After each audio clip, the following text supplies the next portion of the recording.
ನಮಸ್ಕಾರ. ಇವತ್ತು ನಾವು ಭಾರತದಲ್ಲಿ ಇ-ಕಾಮರ್ಸ್ ಬಿಸ್ನೆಸ್ ಶುರು ಮಾಡೋದ್ರ ಬಗ್ಗೆ ಒಂದು ವಾಸ್ತವಿಕವಾದ, ಯಾವುದೇ ಫಿಲ್ಟರ್ ಇಲ್ಲದ ಬ್ಲೂ ಪ್ರಿಂಟ್ ಬಗ್ಗೆ ಮಾತಾಡೋಣ. ಮಾರುಕಟ್ಟೆಯಲ್ಲಿ ತುಂಬಿರುವ ಸುಳ್ಳು ಭರವಸೆಗಳನ್ನೆಲ್ಲ ಬದಿಗಿಟ್ಟು ಅಸಲಿಯಾಗಿ ಒಂದು ಬಿಸ್ನೆಸ್ ಕಟ್ಟೋಕೆ ಏನೆಲ್ಲ ಬೇಕು ಅನ್ನೋದನ್ನ ಈ ವಿಶ್ಲೇಷಣೆಯಲ್ಲಿ ಅರ್ಥ ಮಾಡ್ಕೊಳ್ಳೋಣ. ಬನ್ನಿ, ನೇರವಾಗಿ ವಿಷಯಕ್ಕೆ ಹೋಗೋಣ. ಆನ್ಲೈನಲ್ಲಿ ಗುರುಗಳು ಪದೇ ಪದೇ ಹೇಳುವ ಒಂದು ಮಾತು ನಾವು ಕೇಳಿರ್ತೀವನ್ವಾ, ಕೇವಲ 5,000 ರೂಪಾಯಿ ಇದ್ರೆ ಸಾಕು, ಅಥವಾ ಡ್ರಾಪ್ ಶಿಪ್ಪಿಂಗ್ ಮೂಲಕ ಇ-ಕಾಮರ್ಸ್ ಶುರು ಮಾಡ್ಬೋದು ಅಂತ. ನಿಜವಾಗ್ಲೂ ಇದು ಸಾಧ್ಯನಾ? ಸರಿ, ಬನ್ನಿ ಇದರ ಬಗ್ಗೆ ಸ್ವಲ್ಪ ಡೀಪ್ ಆಗಿ ನೋಡೋಣ. ಸ್ಪಷ್ಟವಾದ ಉತ್ತರ ಖಂಡಿತ ಇಲ್ಲ. ಡ್ರಾಪ್ ಶಿಪ್ಪಿಂಗ್ ಅನ್ನೋದು ಒಂದು ಅತ್ಯಂತ ಕೆಟ್ಟ ಬಿಸ್ನೆಸ್ ಮಾಡೆಲ್. ಕೇವಲ 5,000 ರೂಪಾಯಿ ಹಾಕಿಯೇ ರಾತ್ರೋರಾತ್ರಿ ಶ್ರೀಮಂತರಾಗ್ಬೋದು ಅನ್ನೋದು ಶುದ್ಧ ಸುಳ್ಳು. ಒಂದು ಬಿಸ್ನೆಸ್ನ ವಾಸ್ತವಿಕವಾಗಿ ಬೆಳೆಸಬೇಕು ಅಂದ್ರೆ ನಮ್ಮ ಹತ್ರ ಸ್ವಲ್ಪವಾದ್ರೂ ನಿಜವಾದ ಉಳಿತಾಯ ಇರ್ಲೇಬೇಕು. ನಮ್ಮ ಇವತ್ತಿನ ಈ ವಿಶ್ಲೇಷಣೆಯ ಅಜೆಂಡಾ ಇಲ್ಲಿದೆ. ಇ-ಕಾಮರ್ಸ್ನ ವಾಸ್ತವಗಳು, ಕಾನೂನಾತ್ಮಕ ಅಡಿಪಾಯ, ಸರಿಯಾದ ಪ್ಲಾಟ್ಫಾರ್ಮ್ ಆಯ್ಕೆ, ಪ್ರಾಡಕ್ಟ್ ವಿಂಗಡಣೆ, ಲಾಜಿಸ್ಟಿಕ್ಸ್ ಹಾಗೆಯೇ ದೀರ್ಘಾವಧಿಯ ಬೆಳವಣಿಗೆ, ಈ ಎಲ್ಲಾ ಹಂತಗಳನ್ನ ನಾವೀಗ ಒಂದೊಂದಾಗಿ ಕವರ್ ಮಾಡೋಣ. ವಿಭಾಗ 1: ಇ-ಕಾಮರ್ಸ್ ವಾಸ್ತವಗಳು ಮತ್ತು ಮಿಥ್ಯಗಳು. ರಿಯಾಲಿಟಿ ಏನ್ ಗೊತ್ತಾ? ಒಂದು ಬಿಸ್ನೆಸ್ ಶುರು ಮಾಡಕ್ಕೆ ನಮ್ಗೆ ಕನಿಷ್ಠ 30,000–50,000 ರೂಪಾಯಿ ಬಜೆಟ್ ಬೇಕೇ ಬೇಕು. ಹಾರ್ಡ್ವೇರ್, ಪ್ರಿಂಟರ್, ಪ್ಯಾಕೇಜಿಂಗ್ ಮಟೀರಿಯಲ್ಸ್ ಮತ್ತೆ ಆರಂಭಿಕ ಸ್ಟಾಕ್ ತಗೊಳಕ್ಕೆ ಇಷ್ಟು ಹಣ ಖಂಡಿತ ಬೇಕಾಗತ್ತೆ. ಇದು ಯಾವುದೇ ಹುಸಿ ಭರವಸೆ ಅಲ್ಲ, ಪಕ್ಕಾ ರಿಯಾಲಿಟಿ. ವಿಭಾಗ 2: ಅಡಿಪಾಯ ಮತ್ತು ದಾಖಲೆಗಳು. ಯಾವುದೇ ಬಿಸ್ನೆಸ್ ಆದ್ರೂ ಫೌಂಡೇಶನ್ ಸ್ಟ್ರಾಂಗ್ ಇರ್ಬೇಕಲ್ವಾ? ಇಲ್ಲಿ 3 ಪ್ರಮುಖ ಹೆಜ್ಜೆಗಳಿವೆ. ಮೊದಲನೇದು ಪ್ಯಾನ್ ಕಾರ್ಡ್, ಎರಡನೇದು ಒಬ್ಬ ಸಿಎ ಮೂಲಕ ಜಿಎಸ್ಟಿ ರಿಜಿಸ್ಟ್ರೇಷನ್ ಮಾಡಿಸೋದು. ಜಿಎಸ್ಟಿನ ಪ್ರತಿ 3 ತಿಂಗಳಿಗೊಮ್ಮೆ ಫೈಲ್ ಮಾಡಬೇಕು, ಮತ್ತೆ ಸೇಲ್ಸ್ ಇಲ್ಲ ಅಂದ್ರೆ ನಿಲ್ ಅಂತ ಕೂಡ ಫೈಲ್ ಮಾಡಬಹುದು. ಮೂರನೇ ಸ್ಟೆಪ್ ಅಂದ್ರೆ ಕರೆಂಟ್ ಅಕೌಂಟ್ ಓಪನ್ ಮಾಡೋದು. ಇಲ್ಲಿ ನಾವು ಗಮನಿಸಬೇಕಾದ ಅತಿ ಮುಖ್ಯವಾದ ಪಾಯಿಂಟ್ ಏನಂದ್ರೆ, ಕರೆಂಟ್ ಅಕೌಂಟ್ ಓಪನ್ ಮಾಡಿದ್ಮೇಲೆ ಅದರಲ್ಲಿ 10,000–15,000 ಮಿನಿಮಮ್ ಬ್ಯಾಲೆನ್ಸ್ ಮೇಂಟೈನ್ ಮಾಡಬೇಕು.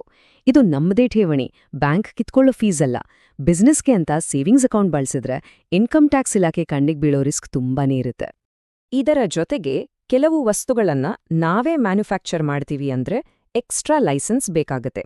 ಉದಾಹರಣೆಗೆ, ಆಟಿಕೆಗಳ ತಯಾರಿಕೆಗೆ BIS ಮತ್ತೆ ಆಹಾರ ಪದಾರ್ಥಗಳಿಗೆ FSSSI. ಆದರೆ ಬೇರೆಯವರಿಂದ ರೆಡಿ ಪ್ರಾಡಕ್ಟ್ಸ್ ಖರೀದಿಸಿ ಮಾರಾಟ ಮಾಡುವಾಗ ಈ ಪರವಾನಿಗೆಗಳನ್ನ ಅವರೇ ಕೊಡ್ತಾರೆ.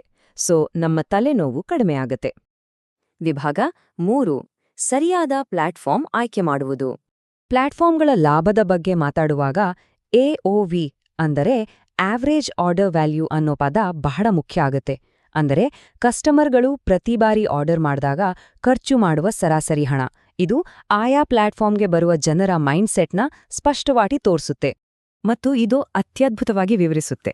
ಅಮೆಜಾನ್ನಲ್ಲಿ AOV ಜಾಸ್ತಿ ಇರುತ್ತೆ, ಯಾಕೆಂದ್ರೆ ಅಲ್ಲಿಗೆ ಬರೋರು ಪ್ರೀಮಿಯಂ ಕಸ್ಟಮರ್ಗಳು. ಫ್ಲಿಪ್ಕಾರ್ಟ್ ಮಿಡಲ್ ರೇಂಜಲ್ಲಿದೆ, ಆದ್ರೆ ಮೀಶೋ ಕೇವಲ 150–300 ರೂಪಾಯಿ ಬೆಲೆಯ ಅಗ್ಗದ ವಸ್ತುಗಳ ಮೇಲೆ ಫೋಕಸ್ ಮಾಡುತ್ತೆ. ಅದಕ್ಕೆ ಅಲ್ಲಿ 0% ಕಮಿಷನ್ ಕೊಡೋದು. ವಿಭಾಗ 4: ಜೆನೆರಿಕ್ ಮತ್ತು ಬ್ರ್ಯಾಂಡೆಡ್ ಪ್ರಾಡಕ್ಟ್ಸ್. ಬನ್ನಿ, ಇದು ಹಂತ ಹಂತವಾಗಿ ಹೇಗೆ ಬೆಳೆಯುತ್ತೆ ಅಂತ ನೋಡೋಣ. ಇದು ತುಂಬಾ ರಿಯಲಿಸ್ಟಿಕ್ ಆದ ಟೈಮ್ಲೈನ್. ಮೊದಲನೇ ತಿಂಗಳು ನಾರ್ಮಲ್ ಆಗಿ ಜೆನೆರಿಕ್ ಪ್ರಾಡಕ್ಟ್ಗಳನ್ನ ಲಿಸ್ಟ್ ಮಾಡಬೇಕು. ಎರಡನೇ ತಿಂಗಳು ಮಾರ್ಕೆಟ್ನ ಟೆಸ್ಟ್ ಮಾಡಬೇಕು. ಮೂರನೇ ತಿಂಗಳಿಂದ ಯಾವ ಕ್ಯಾಟಗರಿ ವರ್ಕ್ ಆಗ್ತಿದೆ ಅಂತ ಕಂಡುಹಿಡಿಬೇಕು. ಆಮೇಲೆ 6ನೇ ತಿಂಗಳಿಗೆ ಮಾತ್ರ ಟ್ರೇಡ್ ಮಾರ್ಕ್ಗೆ ಅಪ್ಲೈ ಮಾಡಬೇಕು. ಮೊದಲೇ ಟ್ರೇಡ್ ಮಾರ್ಕ್ಗೆ ದುಡ್ಡಾಕಿ ಸುಡಬಾರ್ದು, ಯಾಕೆಂದ್ರೆ ಆ ಪ್ರಾಸೆಸ್ಗೆ 5–6 ತಿಂಗಳು ಬೇಕಾಗತ್ತೆ. ವಿಭಾಗ 5: ಲಾಜಿಸ್ಟಿಕ್ಸ್, ರಿಟರ್ನ್ಸ್ ಮತ್ತು ಗುಪ್ತ ಅಪಾಯಗಳು. RTO ಅಂದ್ರೆ ಏನ್ ಗೊತ್ತಾ? ನಾವು ಕಳುಹಿಸಿದ ಪ್ರಾಡಕ್ಟ್ ಕಸ್ಟಮರ್ಗೆ ಡೆಲಿವರಿ ಆಗದೆ ವಾಪಸ್ ಬರೋದನ್ನೇ RTO ಅಂತಾರೆ. ಇದರಿಂದ ನಮ್ಮ ಸ್ಟಾಕ್ ದಾರಿಯಲ್ಲೇ ಸಿಕ್ಕಾಕೊಳ್ತೆ. ಲಾಭನ ಕಬಳಿಸುವ ಮತ್ತು ಟ್ರಾನ್ಸ್ಪೋರ್ಟ್ ಬಜೆಟ್ನ ಖಾಲಿ ಮಾಡುವ ಅತಿ ದೊಡ್ಡ ಸೈಲೆಂಟ್ ಕಿಲ್ಲರ್ ಅಂದ್ರೆ ಇದೆ. ಬೇರೆ ಬೇರೆ ಪ್ಲಾಟ್ಫಾರ್ಮ್ಗಳಲ್ಲಿ ಈ RTO ರಿಸ್ಕ್ ಹೇಗಿದೆ ಅಂತ ನೋಡಿದ್ರೆ, ಅಮೆಜಾನಲ್ಲಿ ಪ್ರೀಪೇಯ್ಡ್ ಆರ್ಡರ್ಗಳು ಜಾಸ್ತಿ, ಸೊ ರಿಸ್ಕ್ ಕಮ್ಮಿ. ಫ್ಲಿಪ್ಕಾರ್ಟಲ್ಲಿ ಮೀಡಿಯಂ ರಿಸ್ಕ್ ಇದೆ, ಆದ್ರೆ ಮೀಶೋದಲ್ಲಿ ಕ್ಯಾಶ್ ಆನ್ ಡೆಲಿವರಿ ಜಾಸ್ತಿ ಇರೋದ್ರಿಂದ RTO ರಿಸ್ಕ್ ಬಹಳ ಹೆಚ್ಚಾಗಿರುತ್ತೆ. ಮೀಶೋದ ಅಸಲಿ ಬಲೆ ಇರೋದೇ ಇಲ್ಲೇ. ಮೀಶೋ 0% ಕಮಿಷನ್ ಕೊಡುತ್ತೆ ನಿಜ, ಆದ್ರೆ RTO ರಿಸ್ಕ್ ಭಾರಿ ಪ್ರಮಾಣದಲ್ಲಿದೆ. ಫೇಕ್ ರಿಟರ್ನ್ಸ್ಗಳಿಂದ ಸೆಲ್ಲರ್ಸ್ಗೆ ಸಿಕ್ಕಾಪಟ್ಟೆ ಲಾಸ್ ಆಗುತ್ತೆ.